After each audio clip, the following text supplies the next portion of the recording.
And welcome back to this last segment of the Power Breakfast Show's news review segment. Before we took the break, we asked, could this be time for change? Is a new wind sweeping across? We see big names losing in the nominations, and even as President Uhuru Kenyatta and Mheshimiwa Raila Odinga are appealing to those who lost to come back into the fold and help fight together for their causes. What are we seeing? A new wave? I think lots of big names in the party nominations. Are Wananchi finally speaking? I think I don't know it's a new wave of change, but even if it were change, it would be good to have a change you believe in, not a change that is modified and influenced by a few individuals. When you look at the lineup today, with a lot of respect for quite a number of the nominees, the list from both sides of the divide is full of entrepreneurs, not people who are there maybe with a business interest and so forth. So if this change you are getting now is going to take this country forward, so be it. Are you saying this because you lost? No, supposedly? No. I think the best. I think what I would like Charles to do is first exhaust with me, then he can leave me to argue intellectually. Yeah.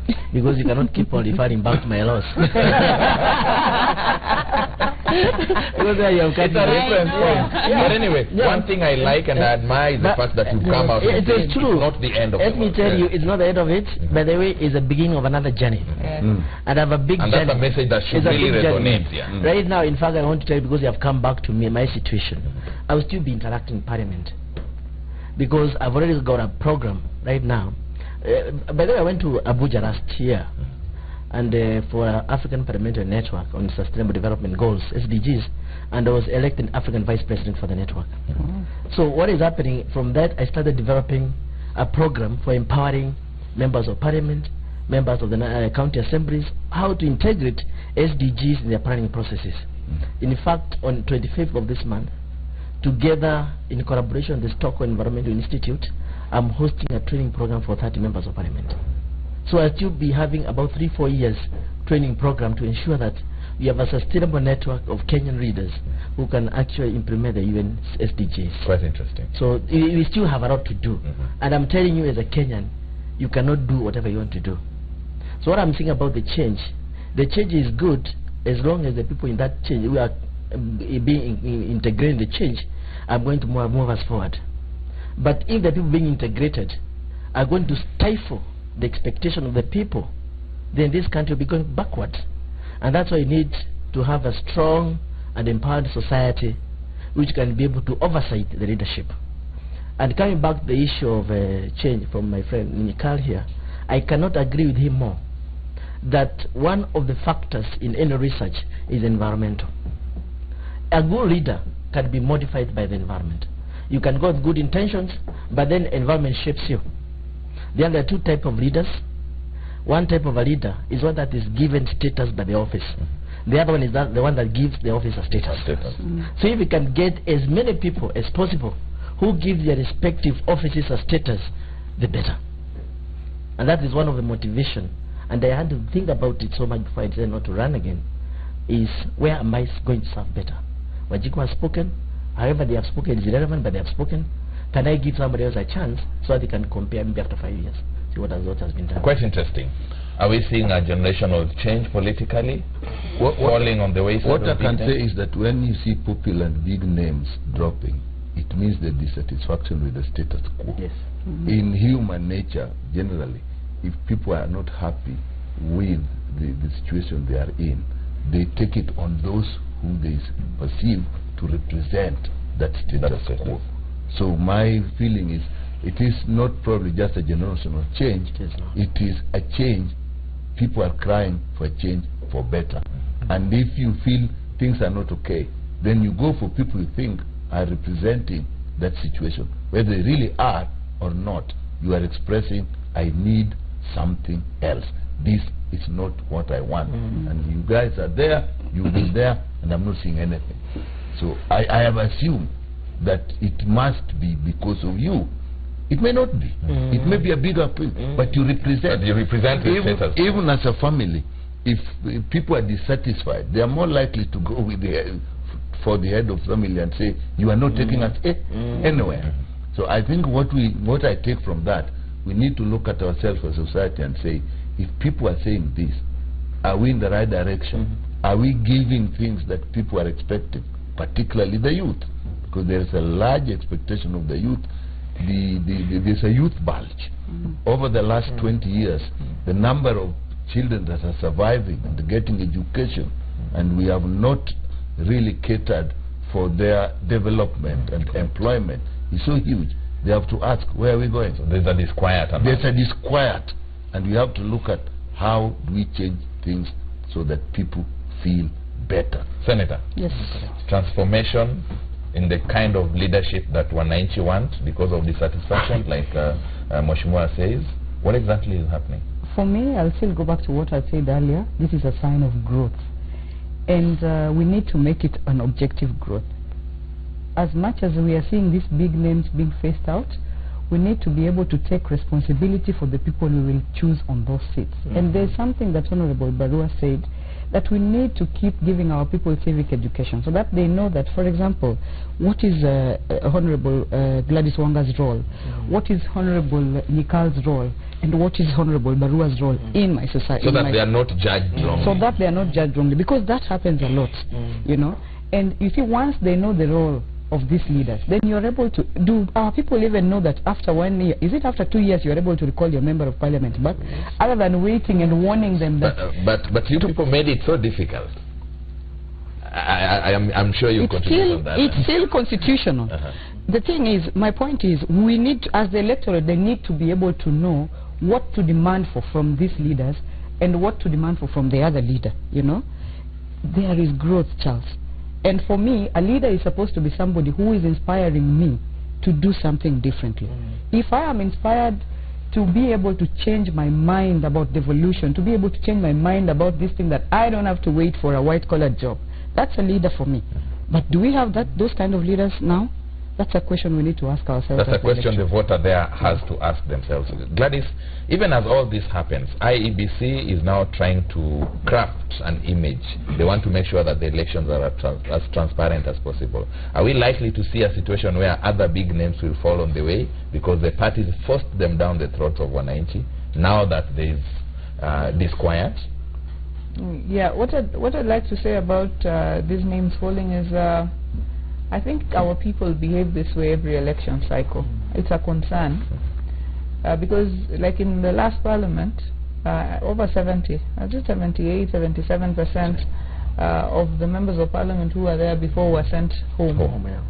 Only about 20-something% came back, and we are seeing this happening yet again. Yet we know very well that the experience you gain as a member of parliament while serving helps you serve better. And when we see developed nations and the way they retain their members of parliament, and parliament spends a lot of money, by the way, on just capacity building. And you had Honorable Barua, and whom I respect a lot for the position he has taken, that he went to Abuja. He's now part of the Council on Sustainable Development. A lot of resources have been spent on building capacity of our members of parliament, and I say that as a commissioner of the Parliamentary Service Commission. Yet all these good people who have now learnt their ways around, they can serve the publics better, are now going home. Now it is going to be a new beginning. I think we have to do the civic education that we are all talking about, Senator is talking about, on the roles of a member of parliament and what the expectations should be, so that we are not just changing our members too much for no mistakes of their own. And I think the other important point that Honorable Barua was raising is those micro-political climates that have been shifted dramatically by this issue of devolution. Because resources have gone down there. Now you have small, small presidents there, and they want to determine the destinies of every other person. You know, they want to say, this is my lineup. These are the people I'm going with. And they have the resources to be able to do that. So we have to see also how to develop within this new form All this lies with the common Mwananchi. Yeah. So, but for IBC, I think IBC has to do better than what they're doing, because what they're treating us to really, that they're shuffling people around, yet they're going to court to say that the decision to have the results at constituency level final. We really don't want this. This shows.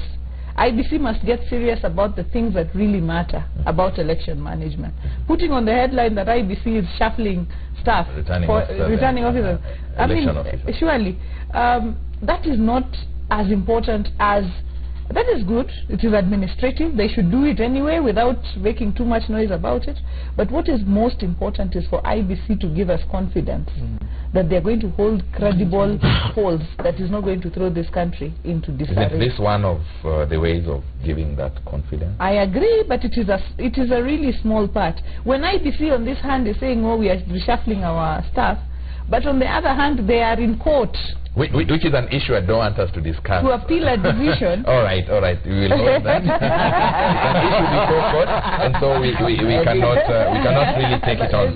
But I think Charles, this reshuffling of returning officers and these officials, IBC, in my county or in my region, when it came to nominations of these just concluded nominations, there was a feeling that these, for example, officials in Gishugu would be biased because they are from there, and so forth. So a decision was arrived at whereby we moved officials from Kirinyaga to Murang'a, from Murang'a to Tharaka-Nithi, and from Nyeri to other places. We have totally new places.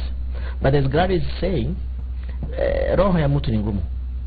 It was still easy to mark them and compromise them and do whatever was supposed to be done. So what you want for this IBC is that Kenyans are going to be over the nomination issue within the next 1 or 2 weeks, or next 1 or 2 weeks. I personally was over even before the counting was over, because I could see what was going on. So once it's over, the IBC must ensure that it creates an equal opportunity to anybody they have cleared. It doesn't matter whether you're ODM, Jubilee, whatever it is, or independent. Give them an equal opportunity to fight for your space and choose the president you want and the MP you want. So because if they create this suspicious environment, I mean, if the parties create suspicious environment at the nomination level, then IBC does not fit the bill at the national general election level, then this country will be in a crisis. So the IBC has a very big responsibility of healing the nation by ensuring that they conduct free and credible election. And we finish with the issue of creating a crisis, but in this case a mental crisis in my question that I want to put to you, ladies and gentlemen. NASA claimed that they are sure of more than 70% plus win in the presidential election. Jubilee claimed that they are sure of a more than 70% win in the nomination. You talked about perception. Each of these arrangements are trying to craft a perception.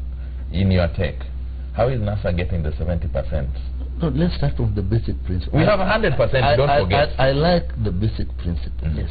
You are teams that are going to contend with each other. You want a team to start by saying, I think I'll get 30%. I must say I'm going to get 70%. Create a perception. You must encourage your people. You cannot lead a team if as the leader of the team you are even feeling we are not going anywhere. Even if you know deep inside you that this is tough, but your team has to really feel we are going there. And each team does its mathematics, whether it is regional or party line with the alliances, and you see, if we get it like this is what we're going to get. The other team does that. I'm not really concerned or worried that everybody is saying 70%, so we are afraid of 140%. So we're going to get 140%. The truth is, teams must carry along their people with the knowledge and the desire and the passion to win. And so my question is Jubilee going to get 70% in your perception? How can they get 70% if ODM is getting 70%? I only know that, NASA and ODM, and if NASA is going to get 70%, I must at the same time say Jubilee, if it's luck, is going to get 30%. And I presume it's the same. Jubilee will say the same about NASA. So that they are saying that should not be a worry. It is like you have a football team. Will the captain or the team themselves say, if you are lucky, we are going to lose 1-0? No, but there are teams that go in there and say, we have come here for a draw. What? Not this one. No, not in this one. Not in this. That just shows how contestable elections are. And my question, again, mental crisis. Because you have followers. NASA has followers who are now made to believe by their leaders that they will get 70%. So if they get 69%, they will have an issue. Jubilee on the other side are in a similar situation. That is how you handle loss and victory. And that which you can call upon each coalition to do for the sake of the country. If it comes that we lose, or if it comes that we win, how do we handle ourselves? There's always a crisis, even in victory. You can cause a problem. Mheshimiwa Wanga, Daktari here is telling me he'll get 70%. He doesn't want to tell me how. How are you going to get 70% as NASA? Yeah, I think our basis or our baseline is the last election and what has shifted since the last election. I think that is where the calculations are working. Jubilee actually just crashed into what they call the 50+1, which they didn't get. I mean, to date, we don't believe they got that. The Supreme Court decided that. It was just added there. But then, what has happened since Jubilee came into power? One, what has happened with NASA? First, we moved from CORD into NASA. We brought on board the Honorable Musalia Mudavadi, who was not with us the last time. He got about 500,000 votes in western part of Kenya. Right now, we are consolidating the western bloc. So that is an addition. We have made bigger inroads into Masai land. We are consolidating the coast. Remember last time we had just about 55% voter turnout in many parts of the coast. We are hoping, because of this attack, MRC.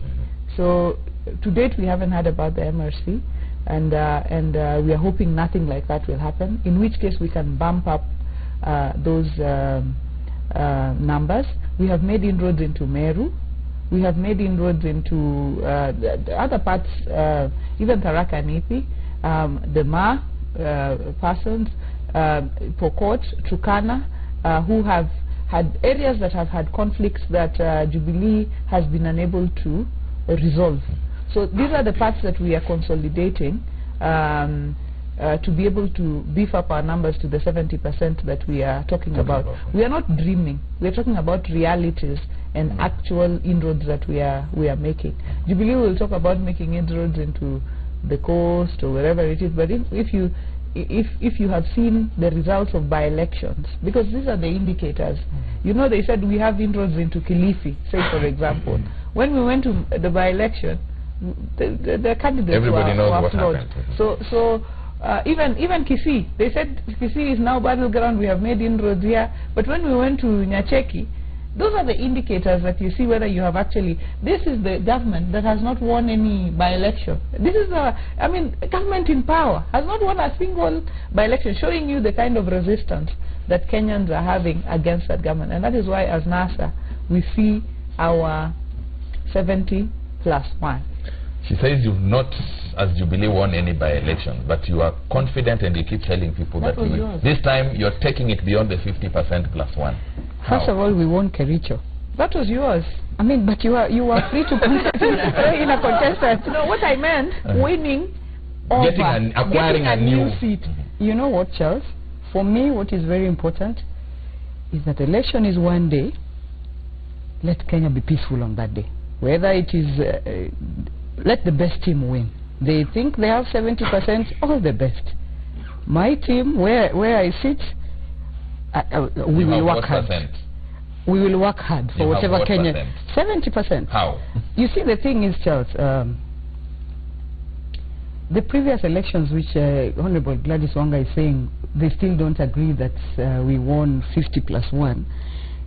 And even at then, Musalia Mudavadi, the last minute, he came with, how many votes does he have? You remember? About 500,000. It's about 483,000. 483,000. But even without him, Jubilee still was on the, you know, on the higher end of leading. And right now, I want to look at it in terms of what Jubilee government has done to this country. And if at all we want to look at leadership in terms of development, then yes, Jubilee government is still on the lead. Mheshimiwa Nyikal looks like he's asking what has Jubilee government done in Seme. I don't I was just telling him about the KMTC that is established in his constituency. I mean, did you have to do that single-handedly, Mheshimiwa? Well, when you say when you're going to politics, you must very clearly distinguish the role of the executive that actually must serve both sides.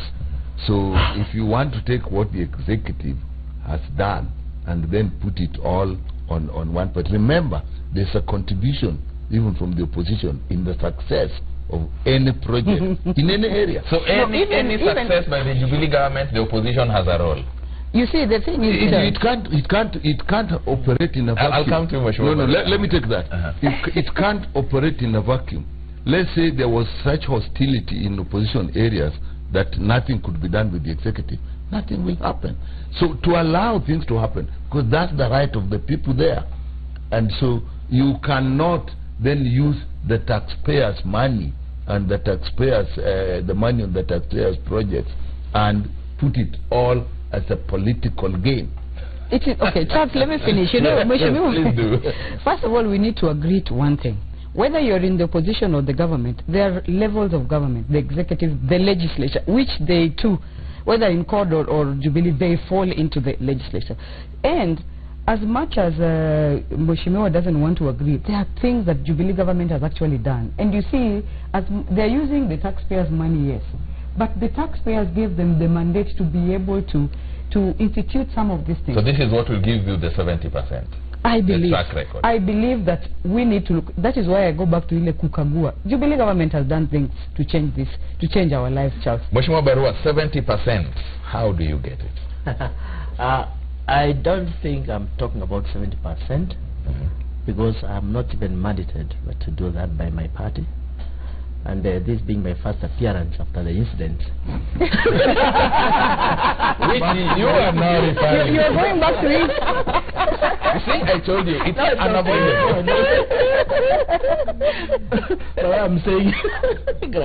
What I'm saying is that I'm confident Jubilee is going to win. But that notwithstanding, I want to put this point across. What gives you the confidence? Okay, let me first of all put this point across. Why is a do-or-die business?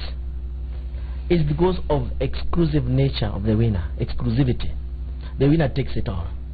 Regardless of the constitution. Even if you win for 50.02, you get the government and you form the government. So it means that 49.98 is outside government. So you start by having a critical opposition out there.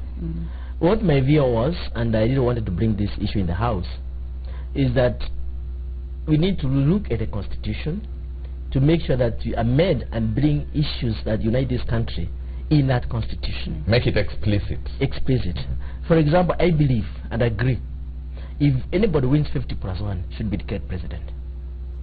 But if your party wins 50%, there should be a provision that you at least absolve the difference between 50 and 2/3 from the other parties, so that you can be able to have an inclusive government. So what I'm saying is that if Party X wins power with 67%, that's my proposition, 67% is 2/3, then you can be entrusted to form an inclusive government. But if you win it as more like 56, 57%, the Constitution should actually require that you incorporate other people from other parties to make 67 or 70%, so that we can have an inclusive government and have a peaceful government. But the law as it is now talks about inclusivity. That's I'm coming now, because as long as you know that there is an opportunity for you to be included in government, the temperatures will go down. But right now is a do or die. First, I want to assure you, this general election there will be no runoff. We were the only two gentlemen, Uhuru Kenyatta and Raila Odinga. the possibility of them getting equal number of votes is almost zero. So one must one get... will win clearly. One will get, not clearly, but one will get more than the other. So the issue of a runoff does not arise. And that's why it's become a very hotly contested campaign. That's my take. So, the issue, your question was... inclusivity. That's what inclusivity, the law yes. says, yes. So inclusivity is very important. Let's ensure that there is inclusivity in composition of government, both county and national government. Let's ensure there is inclusivity in terms of equitable participation in election process. The other issue is that the Mwananchi, the Wanjikos and so like Honorable Nyikala has put it, that there has been a growth of this age bracket between 20 and maybe 30. And then the economy for the last 30 years, not 5 years. Let's be more realistic. It's not about 4 years of jubilee. The economy has not been growing very well for the last 20 years or so. So it means that you have been growing manpower without the infrastructure to absorb it. And that is causing resentment. So one thing we have to do as a nation, not as a government, as a nation, is to ensure that we have brought in place innovative initiatives that is going to make everybody, every Kenyan, in the economic web. You keep running away. You keep running away, Mheshimiwa Barua, from the responsibility of the government in making sure these things work. Okay, government is responsible because it's on power, but every Kenyan must participate. And what this government is trying to clear, the Jubilee government is trying to clear, is mistakes by the former respective governments. So what we are just inherited burden. So all of us as a nation, we must be able to put up an infrastructure that puts everybody in the economic net and ensure that each one of us lives above human dignity. Fair enough. I'm told we have run out of time, but it's just fair enough that I give you, each of you, at least 30 seconds to tell us your plans for the weekend, the coming week. James. My plan for the weekend, of course, you know, we are now going to declare our leader, our national leader, so that's very important for the weekend. And then I'm going to SEME to share with them the ticket that I have and to plan for the coming election. And I can assure you, don't put any doubt on the tickets that have come. Now that the senior party official has confirmed. I think that's Thank you very much. My plan for the weekend is almost the same like Nicholas. We are going to have a National Delegates Conference to declare President Uhuru Kenyatta to be president again. And then thereafter, I will go to Kisumu to, you know, see the temperatures the way they are going with me. I still don't know who Gladys and their team have given me to contest against up to now. So I'm going to find out what that is. I think the important, very important event that we're going to after this, which is going to be to nominate formally at the National Delegates Conference our candidate for president. That is very, very important. And then we will be making plans on how to then take him to the rest of the country and introduce him and consolidate our 70%. Do you have an opponent down in Homa Bay? I haven't seen one yet. So you I will be waiting over the next few days to see if other political parties or independent candidates have brought in an opponent for me. Mheshimiwa Barua, for me, every day is a weekend for me now. My weekend has already started. But on Saturday I'll go to endorse the president for presidency again, because he's already the president. We want to endorse him as our presidential candidate. And then from that, I will spend some time with my family. Thank you. Which I have not seen for some time. By the way, I have a 6-month-old baby. Oh, wow. Yeah. Congratulations. 6 months old. In fact, today is 1/4. Yeah. Today is her 6-month birthday. Wow. She's called Jasmine Barua. Jasmine. And so I was worried she would be called Ndani Kabisa. Then after that, I'll be having serious consultation with the party officials as we try to position ourselves, you know, in various respective positions to fight Gladys, so that we don't encroach in our turf. We have to be ready to ensure that Gladys and her team does not upstage us. So I'll be but if you get 2/3, if you get 50%, you'll include them. That's your desire. Thank you very much. I think we have to cut it at this. We have to cut it at this. But I have to thank people of Gesho once more and tell them I wish them well. Thank you. There's a gentleman called George Carlin who said he never complains about politicians simply because politicians don't come from utopia. They do not fall from the sky. They come from amongst the citizens. Now, in computer language and technology, they say garbage in, garbage out. With all due respect to all politicians out there and all voters out there, the politician is a reflection of what the society is.